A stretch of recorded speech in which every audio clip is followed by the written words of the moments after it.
Okay, Tamil Nadu college தான் வேணும்னா percentage நம்ம ஸ்கூல் அண்ட் காலேஜஸில் வந்துட்டு அதிகமாக கெயின் பண்ணணும். கிளாட்ன்றது வந்து மெடிக்கல் டவுனில் வந்துட்டு எம்பிபிஎஸ்க்கு வந்துட்டு நீட் எழுதுவாங்க இல்லையா, ஸோ அந்த மாதிரி இங்கே கிளாட்ன்றது ஒரு முக்கியமான எக்ஸாமாக நம்ம பார்க்குறோம். ஓகே, ஸோ இதை விட்டு அடுத்த சான்ஸ் அப்படின்னு சொல்லி பார்த்தோம் அப்படின்னா 3LLB கிளாட் ஒன்று வந்து பார்த்தீங்கன்னா பர்சன்டேஜ் கெயின் பண்ணுறது. இதில் ஏதாவது கரஸ்பாண்டன்ஸில் வந்துட்டு லா கோர்ஸ் பண்ண முடியுமான்னு கேட்டிங்க அப்படின்னா கரஸ்பாண்டன்ஸில் இப்போதைக்கு எந்த கோர்ஸும் கிடையாது. அப்படி இருக்க கோர்ஸ் சில யூனிவர்சிட்டிஸ், எக்ஸாம்பிளுக்கு சிதம்பரத்தில் கூடிய அண்ணாமலை யூனிவர்சிட்டியில் வந்துட்டு கரஸ்பாண்டன்ஸில் கோர்ஸ் பண்ணலாம். ஆனால் நீங்கள் என்ன பண்ண முடியாது அப்படின்னா போயிட்டு லீகலாக கோர்ட்டில் வந்துட்டு நீங்கள் அதாவது பார் கவுன்சிலில் நீங்கள் ரிசர்வ் பண்ணுறதோ இல்லை கோர்ட்டில் போயிட்டு உங்களால் ஒரு கேஸ் ஃபைல் பண்ணுறதோ உங்களால் முடியாது. ஏன் முடியாது அப்படின்னா, ஸோ நம்ம பார் கவுன்சில் ரூல்ஸ் படி என்ன சொல்லியிருக்காங்க அப்படின்னா ரெகுலரில் லா முடிச்சவங்க மட்டும்தான் லாயராக வந்துட்டு ஒரு கோர்ட்டில் வந்து ஃபைல் பண்ணுறதுக்கு, ஸோ அவங்க தான் அதாவது அவங்க மட்டும்தான் வந்துட்டு பர்மிட்டபிள், அவங்க மட்டும் தான் பண்ண முடியும் அப்படின்ற மாதிரியான ரூல்ஸ்னால பார்த்தீங்க அப்படின்னா டிஸ்டன்ஸில் லா பண்ணுறது. ஸோ நம்மளால கோர்ட்டுக்கு போக முடியாது, பேருக்கு பின்னாடி போட்டுக்கலாம், ஒரு டிகிரியாக நம்ம வச்சுக்கலாம், படிச்சுக்கலாம், சட்டம் தெரிஞ்சுக்கலாமே தவிர அதை நம்ம பயன்படுத்த முடியாது. சரிங்களா, டிஸ்டன்ஸில் பண்ணுறது முடியாது. சரி, இப்போ சில இடத்துல ஈவினிங் காலேஜஸ்லாம் இருந்ததுன்னு கேட்டிங்கன்னா அந்த ஈவினிங் காலேஜும் பார் கவுன்சில் ரூல்ஸ் படி ஸோ அப்ளிகபிள் கிடையாது.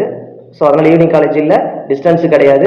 ஆனால் சில காலேஜஸில் பார்த்திங்க அப்படின்னா ஒரு 3 o'clock வரைக்கும் 2 o'clock வரைக்கும் பார்த்தீங்கன்னா சம் ரீசன்ஸ்னால ஒரு வேலை சுற்றி இருக்கக்கூடிய இன்ஃப்ராஸ்ட்ரக்சர் ரீசன்ஸாக இருக்கலாம், இல்லை அங்கே இருக்கக்கூடிய ஸ்டூடெண்ட்ஸ் இல்லை ஸ்டாஃப்ஸ் ஏதாவது இந்த டைமிங் நிறைய ஆர்ட்ஸ் காலேஜில் பார்த்திங்க அப்படின்னா மார்னிங் கிளாஸ் ஆஃப்டர்நூன் கிளாஸ்ன்னு சொல்லிட்டு ஸ்ப்ளிட் பண்ணி கொடுப்பாங்க இல்லையா, அந்த மாதிரியான இதெல்லாம் வந்துட்டு டு டைம். ஆனால் ரெகுலர் தான், ரெகுலரில் பார்த்தீங்கன்னா டைம் சம் ஃப்ளெக்சிபிள் இருக்கக்கூடிய சில காலேஜஸும் இருக்குது. சரிங்களா, ஸோ இந்த மாதிரி வந்து நம்ம லா படிக்க முடியும்.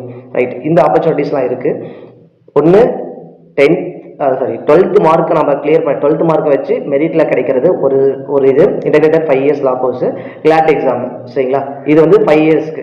அதுவே வந்துட்டு நம்ம 3LLBன்னு பார்த்தோம் அப்படின்னா 3LLB வந்து காலேஜில் கிடைக்கக்கூடிய பர்சன்டேஜ் கெயின் பண்ணுற பர்சன்டேஜ், ஸோ அதை வச்சு 75% மேலே இருந்ததுன்னா ஈஸியாக நம்ம கிடைக்கும். ஓகே, அடுத்தது பார்த்தோம் அப்படின்னா அதுக்கும் நமக்கு கிளாட் எக்ஸாம் இருக்குது 3LLBக்கும். ஸோ இந்த மாதிரி முறையில் வந்து நம்ம என்ன பண்ண முடியும், எக்ஸாம்ஸ் கிளியர் பண்ணி லாவில் படிக்க முடியும். லா படித்ததுக்கு போன procedure state bar council register பண்ணணும், அடுத்து AIB all India bar council exam டெஸ்ட்டில் வந்து கிளியர் பண்ணணும். அப்புறம் தான் நம்ம என்ன ஒரு அட்வொகேட்டாக நம்ம போயிட்டு கோர்ட்டில் ப்ராக்டிஸ் பண்ணுவோம், அதுக்கு ஒரு கேஸ் எடுத்து நம்மளால் நடத்தவும் பார்த்தீங்கன்னா முடியும். ஸோ இதுதான் ப்ரொசீஜர்.